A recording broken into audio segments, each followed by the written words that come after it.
Alex opened his eyes in Aurora Outpost's medical wing. The overhead lights were dimmed, but a soft beeping from monitors accompanied the hush. He felt a dull ache in his abdomen, but nothing near the agony he'd expected. Attempting to sit, he realized how weak he still was. "You're fortunate," a voice said from the doorway. He looked over to find Dr. Isley approaching, clad in a white medical coat with a data tablet in hand. The bullet was some sort of alloy-based projectile. It left a nasty entry wound, but not as severe as we feared. Alex tried to speak, but his throat felt parched. Isley offered him a small cup of water, which he gratefully sipped before gathering enough strength to ask, "How long have I been out?" "2 days," Isley replied, eyes flicking across the tablet. "Your vitals are stable, and it's quite remarkable. Actually, there's been a sort of accelerated tissue regeneration at the wound site. If I hadn't seen the scans myself, I wouldn't believe it." The security chief frowned, recalling that singular moment when Syrin pressed her hand to his side. "Her doing?" he asked, voice still rasping. Isley nodded. "The Kavaran ambassador. She saved your life with that healing ability they have. There's some unusual data in the scans, some kind of cross-species interplay at the cellular level. But you need rest. So let's not delve into that now."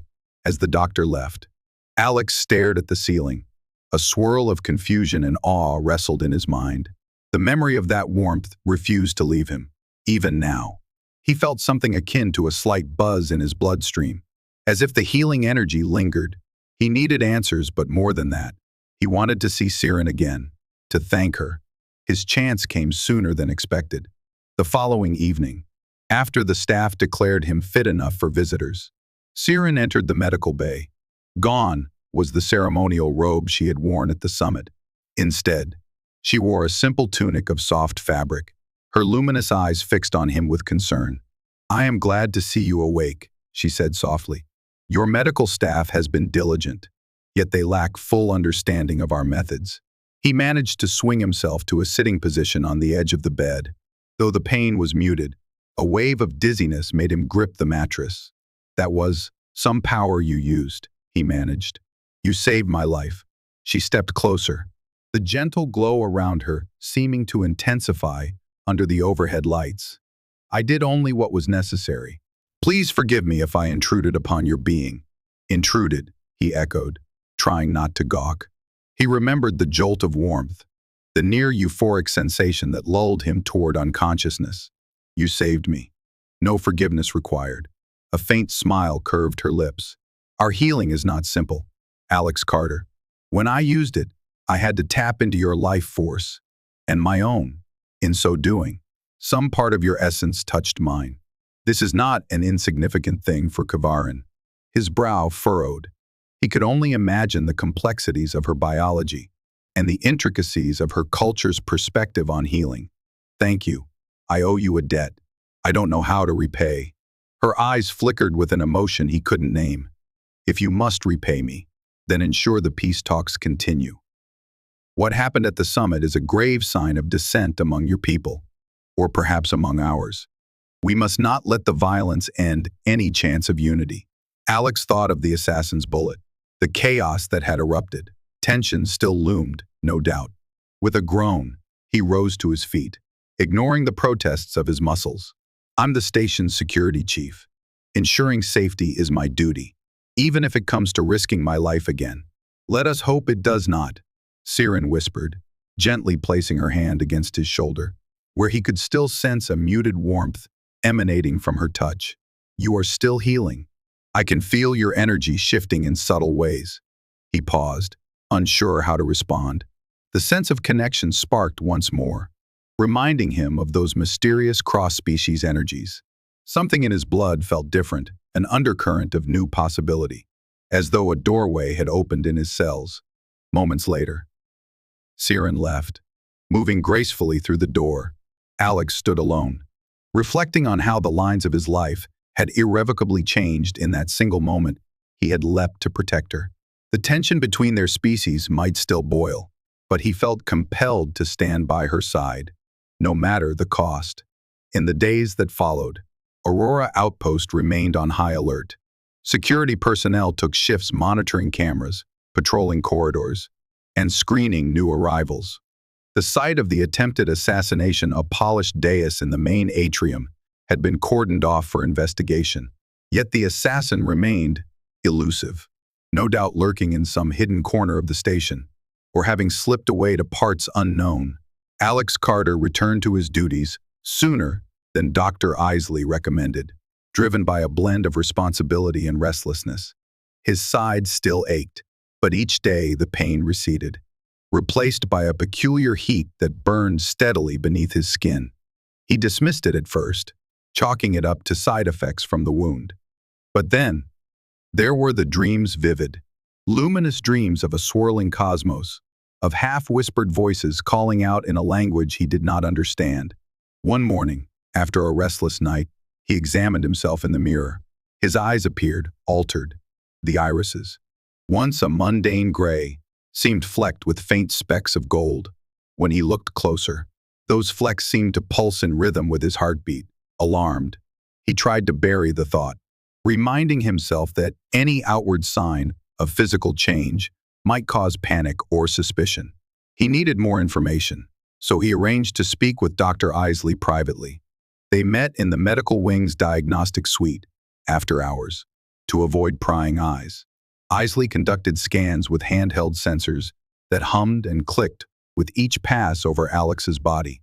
The doctor's expression darkened as data scrolled across the screen. "What's it say?" Alex asked, trying to keep his tone steady. Isley shrugged, his tired face illuminated by the data. "You have elevated cellular activity in multiple systems, particularly in your nervous and circulatory systems.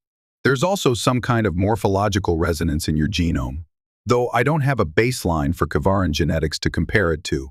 "Meaning?" Alex pressed, a knot forming in his gut. "It means something is changing. Your body is expressing proteins we've only seen in Kavaran biology labs.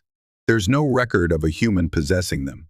Yet there they are, developing in you." The news sent a chill up Alex's spine. He thought back to Syrin's words, "Some part of your essence touched mine." Had her healing ability inadvertently fused some piece of Kavaran DNA with his own? As he considered the implications, Isley tapped a few keys on the console. "I'll keep this confidential," the doctor said, looking grave. "But if the station's higher-ups find out, you'll have every official from Earth to Titan descending on you like vultures. This could be considered the first known cross-species genetic alteration of a human. The ramifications are staggering." A sense of dread weighed on Alex. He was a security chief, sworn to protect.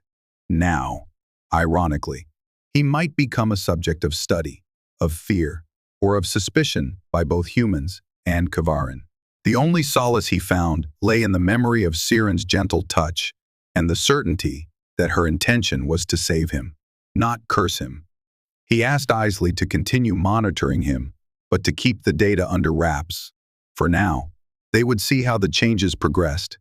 With a heavy heart, Alex left the medical bay, determined to keep up the facade of normalcy for as long as possible. Meanwhile, the station's investigations into the assassination attempt yielded few solid leads, and the climate of mistrust deepened. Some factions on the station, mostly aligned with Earth's more xenophobic elements, whispered that the Kavaran orchestrated the attack themselves to gain sympathy. Others pointed at radical human groups that sought to sabotage the peace talks, believing humankind should remain untainted by alien influences. Amid this turbulence, Ambassador Syrin insisted on continuing her diplomatic work. She arranged smaller conferences with the delegates, speaking of Kavaran healing arts, trade possibilities, and cultural exchanges. Her calm determination won over some hearts, while others scorned her presence, calling it an affront to human sovereignty. One evening, Alex found her alone, in a quiet observation deck, gazing through the transparent wall at the swirling storms of Novo 4 below. The room was dimly lit by panels set along the floor, creating a serene, contemplative atmosphere. She glanced at him as he entered, and he saw fatigue etched into her features. "You've been working nonstop," he said, leaning against the railing beside her. Have you taken any time to rest? I find rest here, she replied, her voice soft. Watching the planet's storms reminds me of home. My world has no seas, but it has winds that dance across plains of crystal dust. When I look at these swirling clouds, it stirs memories of youth. Alex followed her gaze, the roiling vista hypnotic in its alien beauty. A pang of concern tugged at him, recalling the hostility around them. Security still tight. If you venture too far without protection, I worry. She placed a slender hand on his forearm. I know you worry, Chief Carter, though not just because of your duty. Her diamond-shaped pupils flicked over him. I sense the changes within you. The bond we share is no longer purely your burden. His breath caught. You can sense that. She nodded. Kavaran healing is not just a physical act. We connect with the life force. It's why we are cautious about using our gift on outsiders. In some cases, a deeper bond forms. It is rare. For me, I have only read of it in old texts. Never did I expect to encounter it firsthand. Alex forced himself to hold her gaze, even as his heartbeat quickened. What does it mean for us? Her expression was unreadable, the glow in her eyes reflecting the swirling planet. A bond is formed from shared essence. You carry part of me now, and I sense a shadow of you within me. Our fates are intertwined, as though guided by a path beyond either of our worlds. But we must be careful. Others will fear this connection. He swallowed hard, recalling Isley's warnings. You're right. I can already sense how people might react if they discover I've changed. She lowered her gaze. My people, too, have zealots who would balk at such a union. It is unfortunate that in both our species, fear often overshadows reason. Alex studied her profile, his thoughts swirling with curiosity and a cautious hope. He wanted to protect her, but as his body continued to shift in ways he barely understood, he wondered if he could protect himself. Perhaps in forging a deeper understanding, they could guide both species beyond prejudice. As though reading his mind, Syrin offered a small, reassuring smile.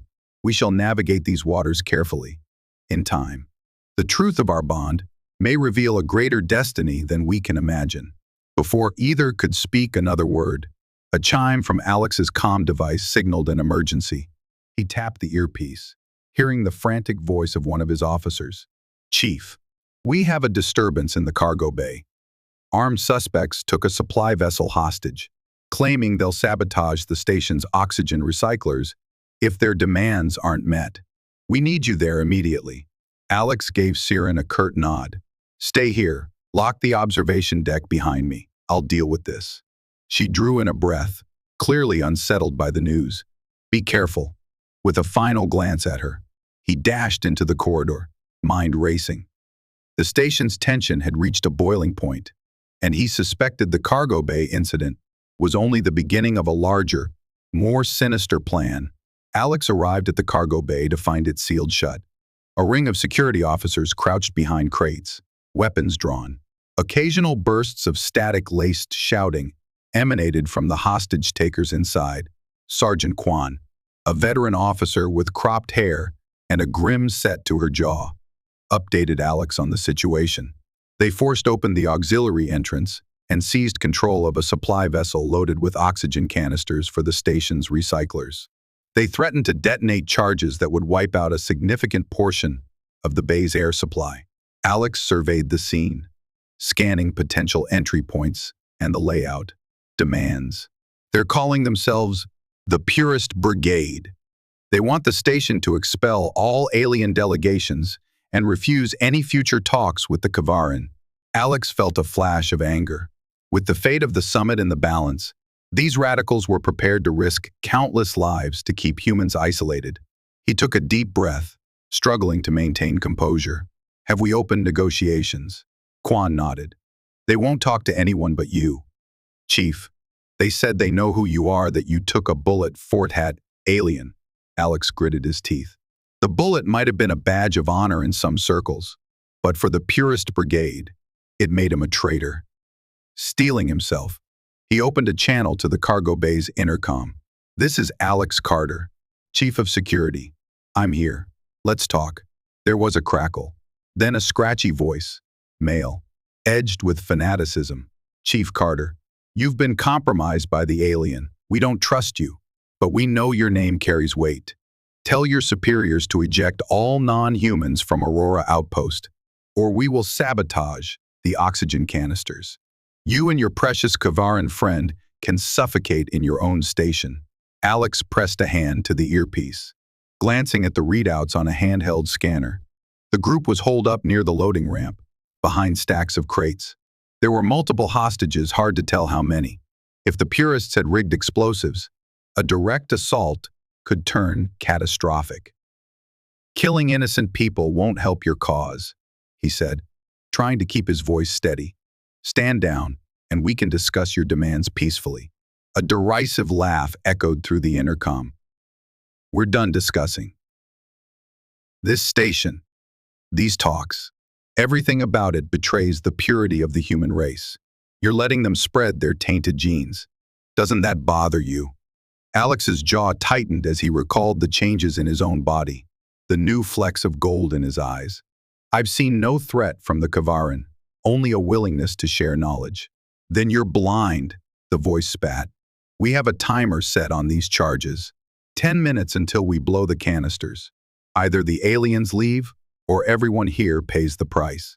The intercom cut off with a hiss of static. Sergeant Kwan's expression showed alarm.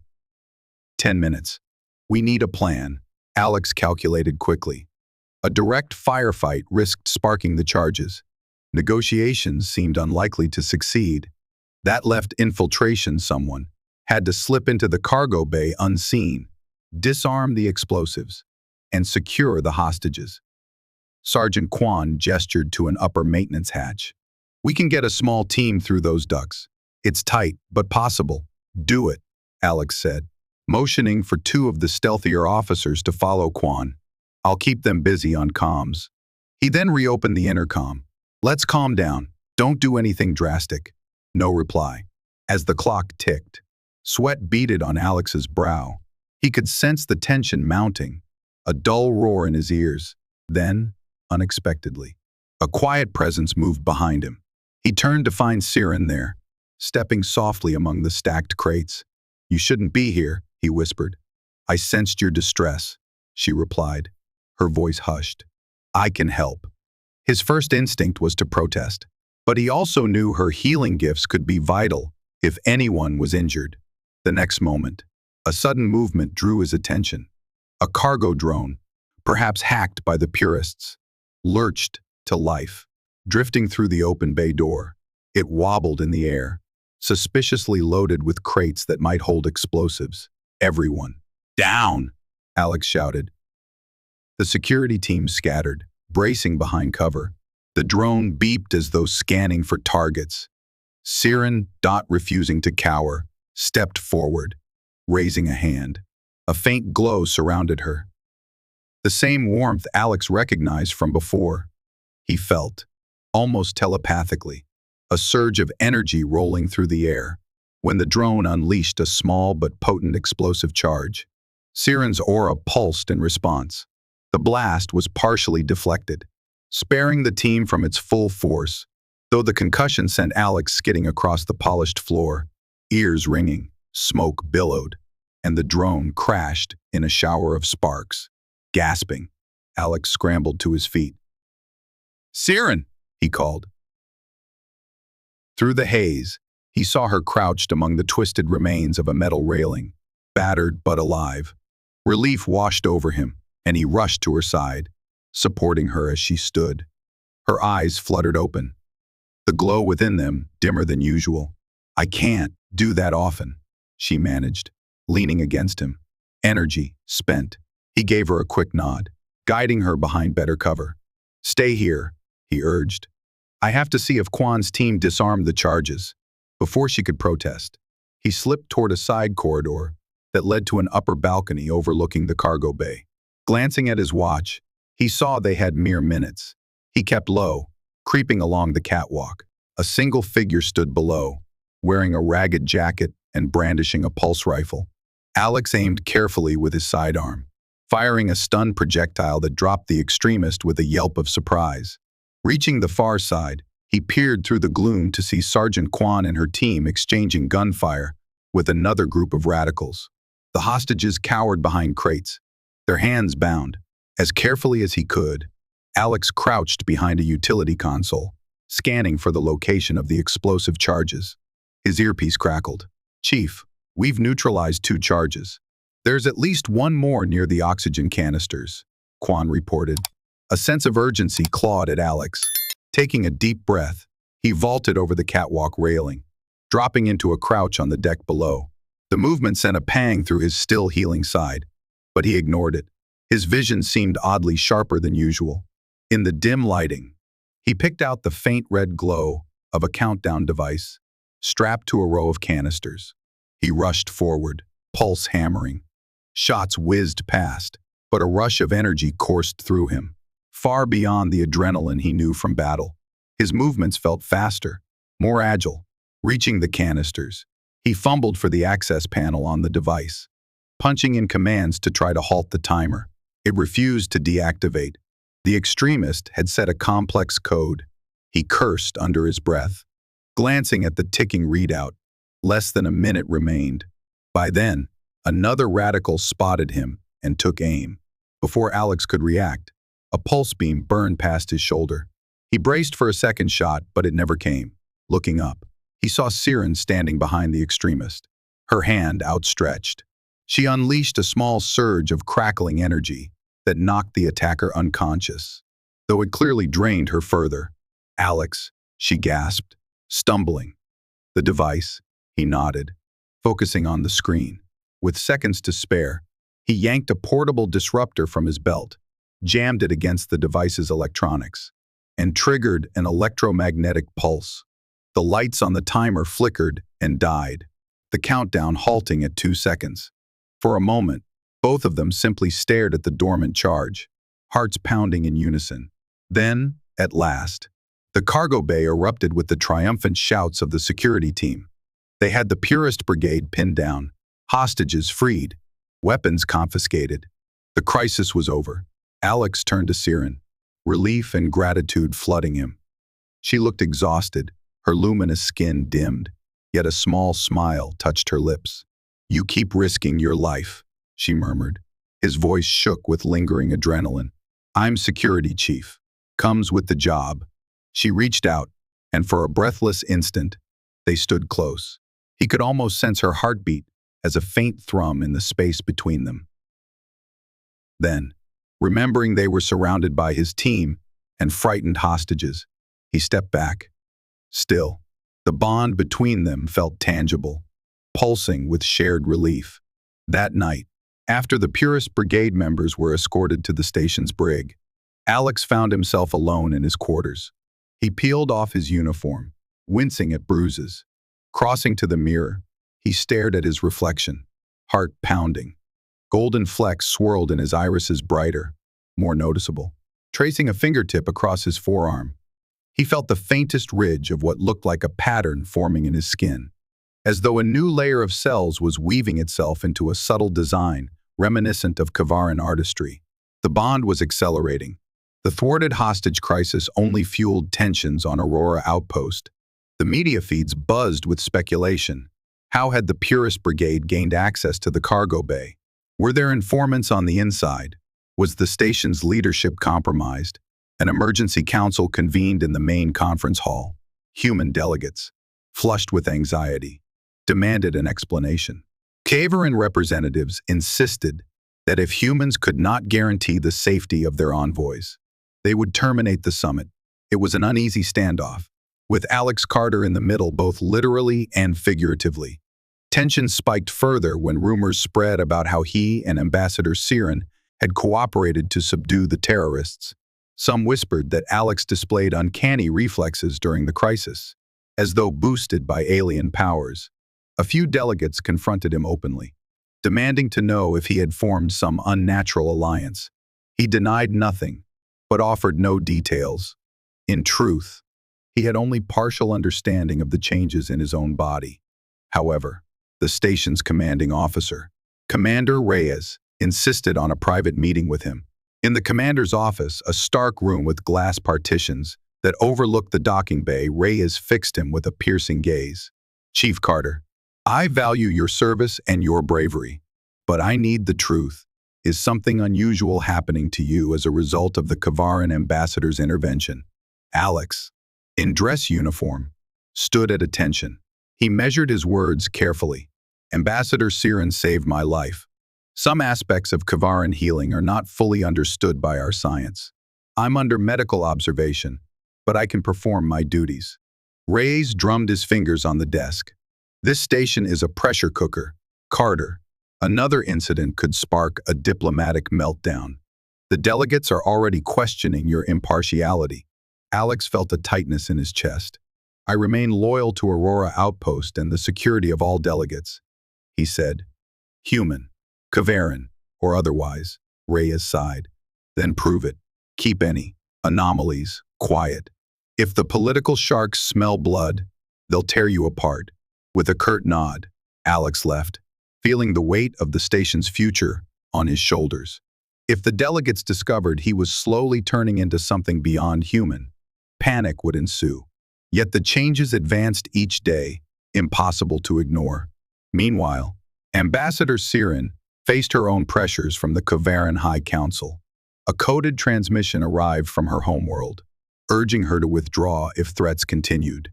In a private meeting, she explained to Alex that some Kavaran leaders feared humankind's unpredictability. They wanted Syrin to return home before more violence erupted. "Will you go?" he asked, voice tinged with concern. She considered, her luminous eyes dark with worry. "I do not wish to abandon the summit. There is too much promise here, too much hope for our peoples. Yet I cannot ignore the Council's request. If conditions deteriorate, I may have no choice." Alex suppressed a surge of emotion. "Your presence is the key to forging any real alliance. If you leave now, the extremist factions on both sides will claim victory." Her hand brushed his, and he felt an electric tingle through his veins. "Then we must show them another path, one not ruled by fear." He gave a slow nod. "Agreed. But if we fail, the blame will fall on us both." A soft determination flickered in her eyes. "Then we cannot fail." Amid the political turmoil, an uneasy calm settled on the station. Peace talks resumed in smaller, controlled gatherings. Security doubled around any public spaces. Aurora Outpost's corridors echoed with rumors and hushed conversations. Alex's condition intensified. His senses sharpened to a near superhuman level. He could pick out the faintest footsteps from down a hallway, sense shifts in temperature, and even detect subtle emotional states from the timbre of voices. In the privacy of his quarters, small patches of his skin gained a faint, opalescent sheen under bright light. He kept it covered beneath long sleeves, well aware of the panic it might incite. Dr. Isley, true to his word, maintained discretion. But during one of their clandestine checkups, he voiced concern. "The genomic integration is still ongoing. You're bridging human and Kavaran traits in a way I've never seen. If this continues, unchecked, you could experience irreversible transformations, skeletal changes, neural rewiring. I can't predict the end result." Alex swallowed, both fascinated and alarmed. "My mind feels clear. I'm not in pain," Isley frowned. "But for how long? We're in uncharted territory." Leaving the medical bay, Alex wrestled with growing unease. The changes made him an asset. In some ways, his reflexes faster, instincts sharper. Yet he worried about losing his humanity, about crossing a line beyond which no return was possible. That night, while patrolling a seldom-used corridor, he overheard voices raised in argument, pressing himself against the metal wall. He let the new sensitivity of his hearing filter the conversation.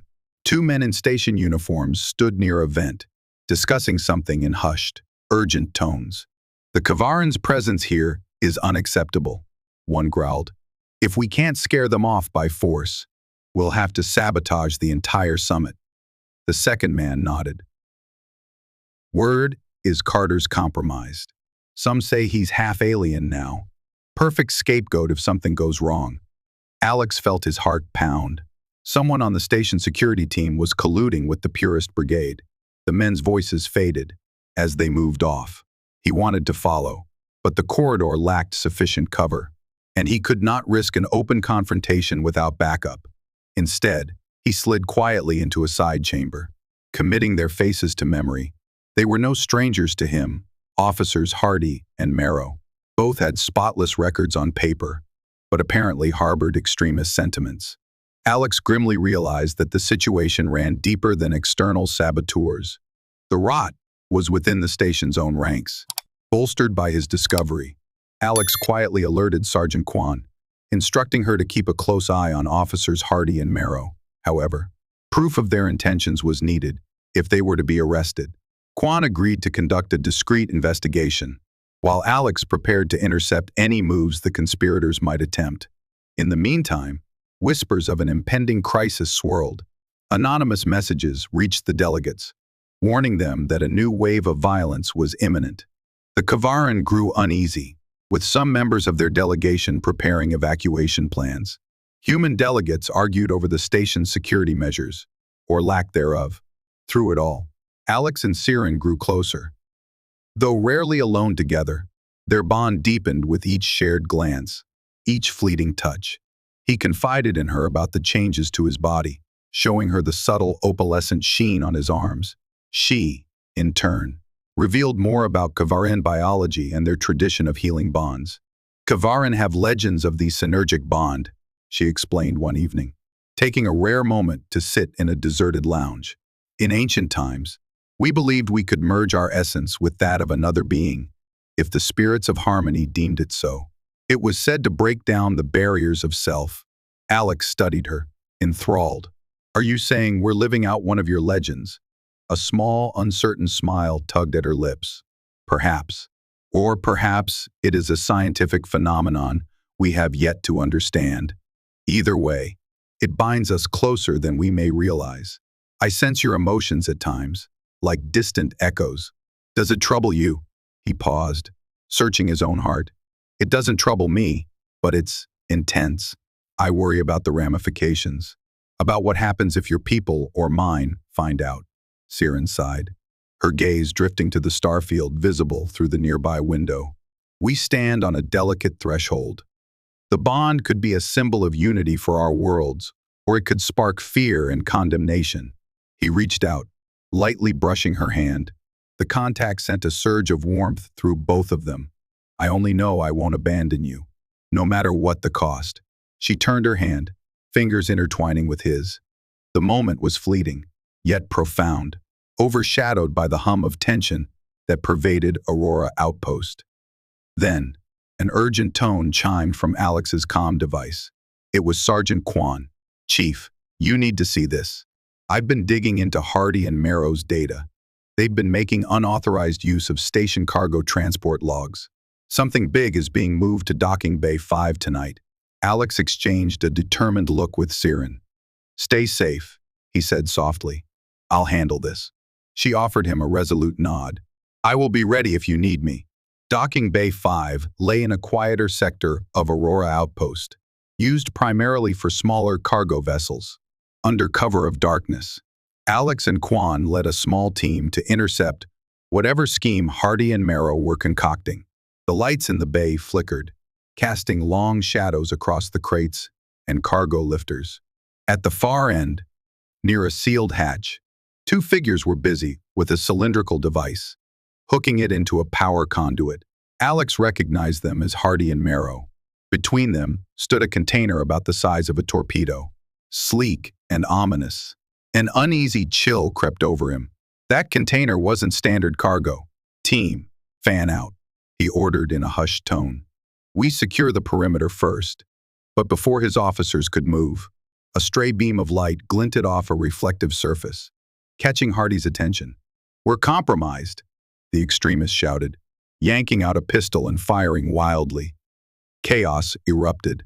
The cargo bay reverberated with gunfire. Kwan ducked behind a crate, returning fire. Sparks flew as bullets ricocheted off metal walls. Marrow scrambled to activate the strange device, shouting curses into the stale air. Alex sprinted across the open space, weaving through crates.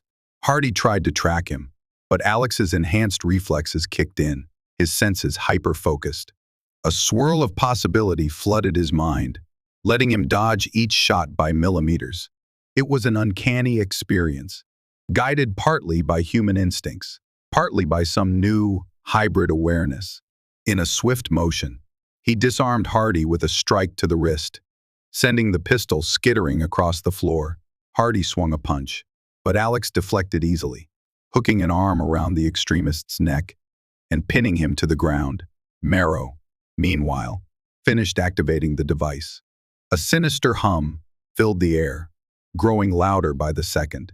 This station's days of harboring aliens are over, Marrow snarled, slamming his fist onto the control panel. The cylinder began to glow with a menacing, pulsing light, reminiscent of unstable plasma. Quan rushed forward, gun raised. "Stand down!" But Marrow was past reason. He threw himself into a wild charge, forcing Quan to fire. The extremist collapsed, groaning, as the gun's stun setting paralyzed him. Alex rushed to the device, trying to decipher the controls. They were locked behind cryptic code sequences. Each beep from the display signaled the approach of an imminent meltdown. Hardy sneered at Alex from the floor, blood trickling from his split lip. "You might be fast, freak, but you can't stop the meltdown now. That charge will blow half the station." Quan ran over to assist, her face grim. "We have less than a minute, Chief." Time slowed in Alex's perception. The device's readout displayed alien characters. Someone had sold the Purist Brigade advanced tech. Even if he recognized the language, it would take too long to hack. Recalling the cargo bay crisis from before, Alex fumbled for the portable disruptor at his belt, but realized it needed recharging, leaving it useless. Frantic, he keyed his comm. "This is Carter. We have a meltdown device in docking bay 5. Evacuate immediate." He cut off as a swirl of glowing light caught his eye. Looking behind him, he saw Ambassador Syrin stepping through the bay door, flanked by 2 Kavaran guards. "Syrin!" he cried, a mix of relief and alarm. "It's too dangerous here." But she pressed on, unafraid. "Let me see it," she said, kneeling by the humming cylinder. The vibrations rattled the decking, an ominous sign the meltdown was near. Syrin placed her delicate hands on the device, shutting her eyes. Energy swirled around her, like shimmering waves of heat. Alex felt it prickle across his skin, as if some intangible current linked them. He glimpsed flickers of light along her arms, similar to the faint patterns forming on his own flesh. The meltdown device's hum began to stutter, as though encountering a force it couldn't reconcile. "It's an energy-based reaction," she murmured, concentrating. "I'm siphoning the buildup, grounding it in my own fields." Quan stared, awestruck, as the device's glow subsided. A final, feeble flicker of light vanished, leaving the cylinder inert. For a second, silence reigned, punctuated only by everyone's ragged breathing. Syrin drew back, trembling, her eyes dim, and Alex caught her before she slumped to the floor. "Syrin," he said, voice taut with concern. She had neutralized a meltdown that might have killed them all, but at what cost? She forced a faint smile, pressing a hand to his cheek. "I'm all right, just drained." Hardy, pinned under an officer's knee, glowered. "You can't see it. Carter, you're lost to their corruption. Humanity is doomed." Alex stood, cradling Syrin in his arms as he fixed the extremist with a hard stare. "No," he said quietly. "It's hatred that dooms us." With that, he signaled the team to arrest the conspirators. The meltdown had been prevented, but the cost in emotional strain was vast. Another crisis had been averted by the combined efforts of human and Kavaran. Perhaps that was the lesson that needed to be learned by all who watched. Word of the foiled meltdown spread rapidly. Aurora outpost officials scrambled to maintain order, while the press demanded answers.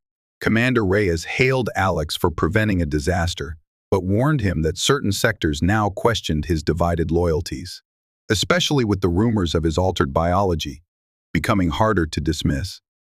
The Kavaran High Council, too, discovered Syrin's role in containing the meltdown. Some lauded her bravery, while others condemned her willingness to risk her life for a human-run station.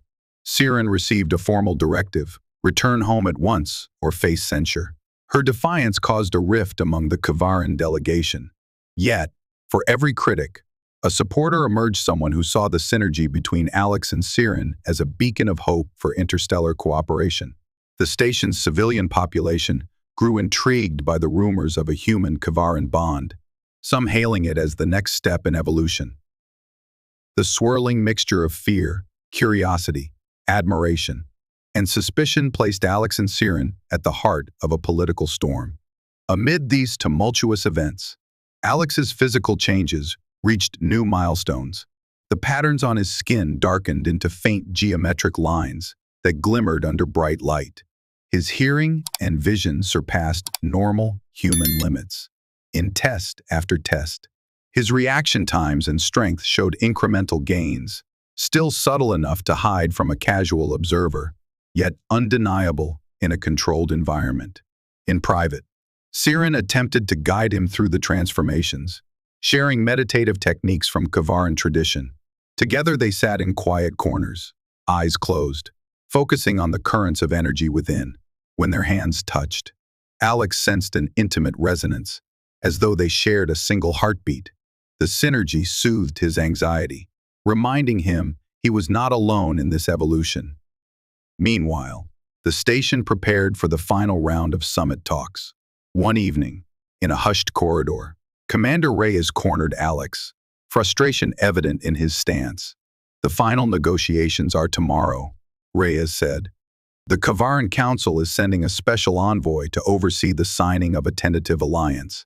But if you show signs of being different, that envoy might demand your removal." Alex stiffened. "They can't remove me from my own station. I've done nothing but protect it." Reyes dragged a hand through his hair. "We're on a razor's edge. Carter, if the Kavaran see you as a threat or an anomaly, they might pull out of the summit altogether. The extremist groups might escalate, claiming they were right all along. The best solution might be for you to remain out of sight until the alliance is signed." Alex felt a spike of anger. "You're asking me to hide." The commander's gaze flicked away. "I'm asking you to do whatever it takes to see this summit succeed. We can't afford more chaos. Once the treaty is signed, perhaps we can address your situation. But until then, lay low." That night, Alex paced his quarters, torn between duty and a growing sense of alienation. Though he yearned for acceptance, circumstances forced him to hide what he was becoming. Only one thing anchored him: Syrin's unwavering support and their shared conviction that their bond, strange as it was, represented a future that could unite two worlds. The day of the final negotiations arrived. Delegates gathered in the grand conference hall. The environment crackled with tension, each representative aware of the precariousness of this historic moment. Media drones hovered discreetly, recording every movement. Ambassador Syrin stood before the assembly, poised in her ceremonial Kavaran attire. Her presence evoked awe and a ripple of cautious hope. Nearby, the newly arrived Kavaran special envoy, High Consul Vora, kept a watchful eye, her features reserved. On the human side, Ambassador Lewis led the negotiations, flanked by Commander Reyes. Alex Carter, at Reyes's insistence, remained in a hidden security booth overlooking the chamber. From behind tinted glass, he could see everything, but no one could see him. A sense of unease gnawed at him as he stood there, arms folded, scanning for threats. Despite the official efforts to quell hostility, he knew extremist elements might strike at any moment. As the talks commenced, Syrin and Ambassador Lewis outlined terms for cultural and scientific exchange. Provisions for trade routes, medical research, and cooperative defense were spelled out. The tension in the hall eased slightly as each side found points of agreement. Yet, midway through the talks, an alarm blared, lights flickered, and a station-wide announcement crackled. "Security breach detected in power distribution. All personnel stand by." Alex's heart leapt. He activated his comm. "Sergeant Quan, rapport." Static. Then Quan's voice broke through. Panicked. "Chief, we have multiple sabotage attempts around the station's main reactor." "I need you here," he swore softly. glancing down at the gathering in the conference hall. If the station's main reactor was compromised, the entire outpost could be obliterated. I'm on my way. The next moment, High Consul Vora approached the podium with an icy glare. We must halt these talks until we are assured of our safety, she declared. Ambassador Lewis tried to soothe her. We can handle the threat, Vora cut him off. Humans have proven unreliable protectors. If the sabotage cannot be contained, we withdraw immediately. From his hidden booth, Alex saw Syrin's anxious expression. Their eyes met through the tinted glass, and though she couldn't see him clearly, he felt the bond spark between them. She knew he would go to the front lines to save the station and, in that act, preserve the summit. Steeling himself, Alex rushed to the corridors leading to the main reactor. Smoke billowed from battered walls where sabotage devices had ruptured coolant lines. Security officers ran in confusion, attempting to contain fires and direct panicked crew members to safety. Sergeant Kwan met him near the reactor core, a cylinder that hummed with the station's lifeblood. They planted charges around the containment field. She gasped. We tried to disarm them, but the setup is too advanced. Some technology we've never seen. Alex nodded grimly, recalling the meltdown device from Docking Bay 5. This had to be the work of the same conspirators. He turned to a panel, attempting to shut down the containment field from the outside. But the system displayed a lockout. Saboteurs had overridden the station's controls. Before he could formulate a plan, he spotted movement near the reactor chamber. A figure wearing tactical gear and a visor stepped forward, brandishing a pulse rifle. The saboteur fired, forcing Alex and Kwan to duck behind crates. Sparks rained down as bullets pummeled the walls. Worse yet, a digital display beside the reactor indicated a timed meltdown was imminent. 10 minutes left until the station was lost. Kwan, Alex shouted over the din of gunfire. Get your team to evacuate everyone from this sector. I'll handle the saboteur and the charges. She looked torn, but nodded. Be careful. As she led the others away, Alex readied his pistol, heart pounding. He had faced firefights before, but now he was armed not just with human reflexes, but also a heightened sense of possibility. He let the new, hybrid awareness wash over him, scanning the environment, listening to the saboteur's movements. In a burst of speed, he dashed from cover, returning fire. The saboteur jerked back, stunned. Their visor was shattered by a well-placed shot, revealing a rigid face twisted with zeal. Alex recognized him, one of the shadowy purist leaders, rumored to roam the station. The fanatic fired again, but Alex evaded with preternatural grace, closing the distance. They grappled near the reactor console, locked in a furious struggle. The saboteur tried to stab him with a plasma blade.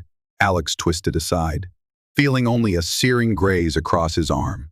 Summoning his enhanced strength, he landed a decisive blow, knocking the weapon away. Why do you fight for the aliens? The saboteur hissed. They're contaminating us. Alex pinned the man's wrists. They saved my life. They saved this station twice. And you want to destroy everything in the name of purity. A sneer. No one will remember your sacrifice when Earth stands alone, unsoiled by alien corruption. Rage and sorrow welled up in Alex. He slammed the saboteur's head against the console, rendering him unconscious. Then he turned to the meltdown charges. Time was slipping away. The readout blinked, red and relentless. He had to shut it down. As he pressed random sequences on the console, the meltdown timer accelerated. That was when a soft voice spoke behind him. Let me try. He whirled to see Syrin, stepping into the chamber, her expression one of calm resolve. Syrin. No, this place is about to blow. You should be safe in. I will not stand aside while this station crumbles, she replied firmly. We stand together. Alex Carter.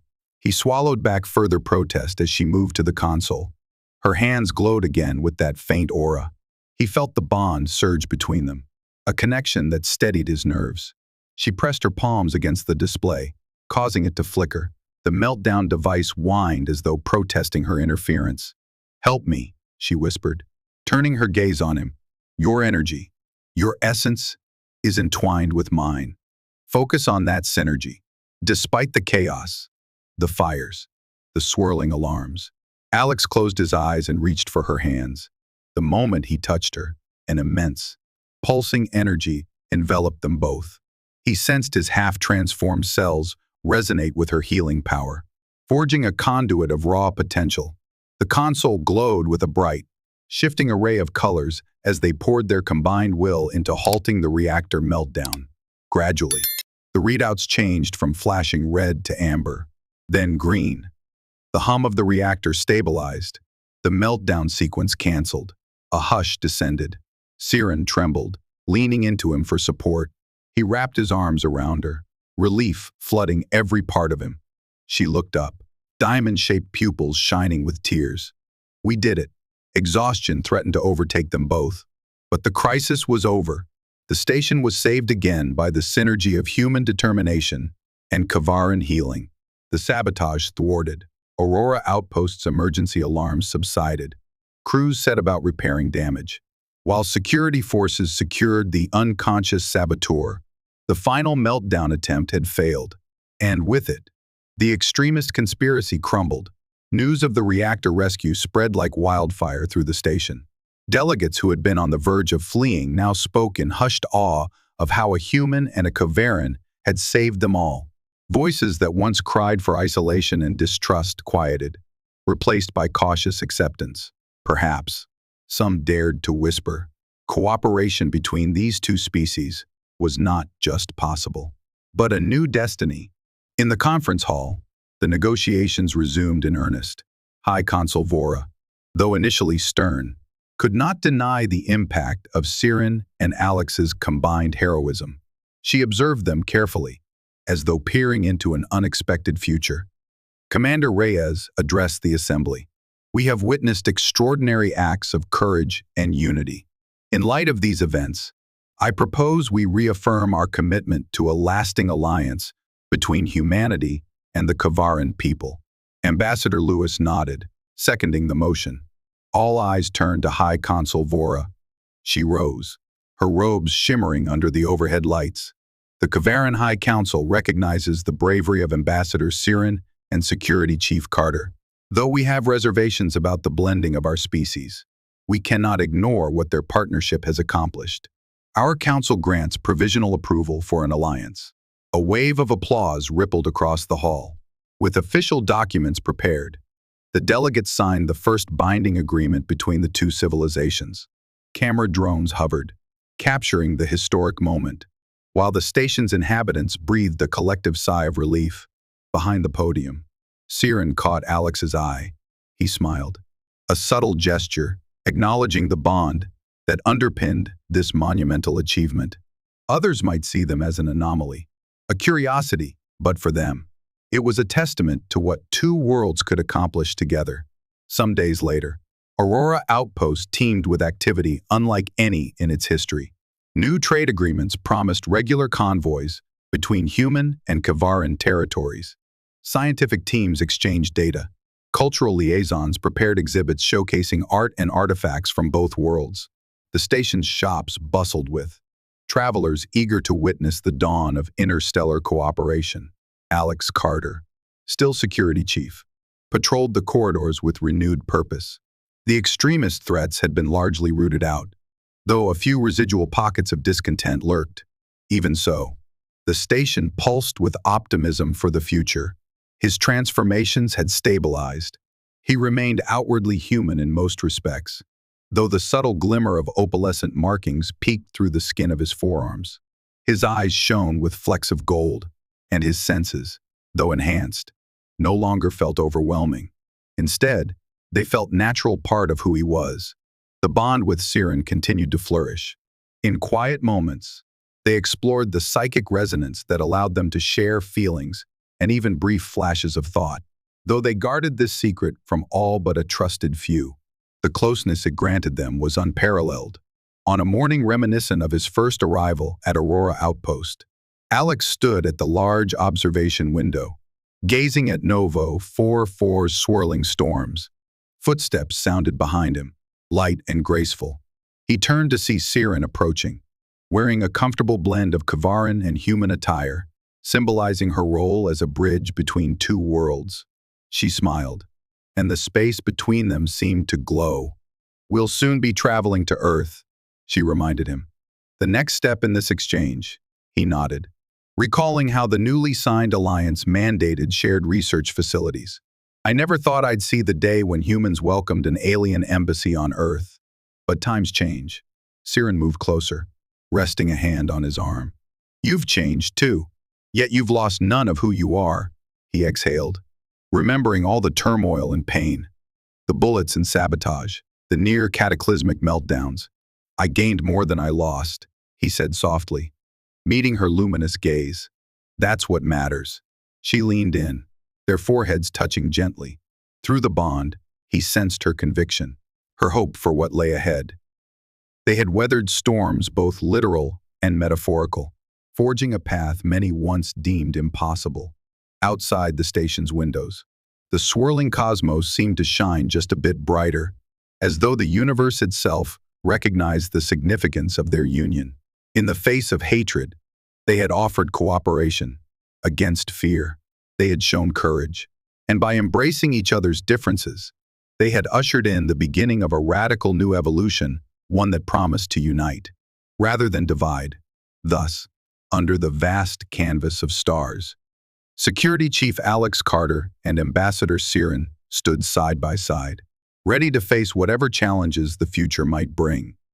And in the quiet heart of Aurora Outpost, hope blossomed, a beacon that declared to all who wandered the interstellar paths, "Together, we can transcend the boundaries of species and become something greater than we ever were alone."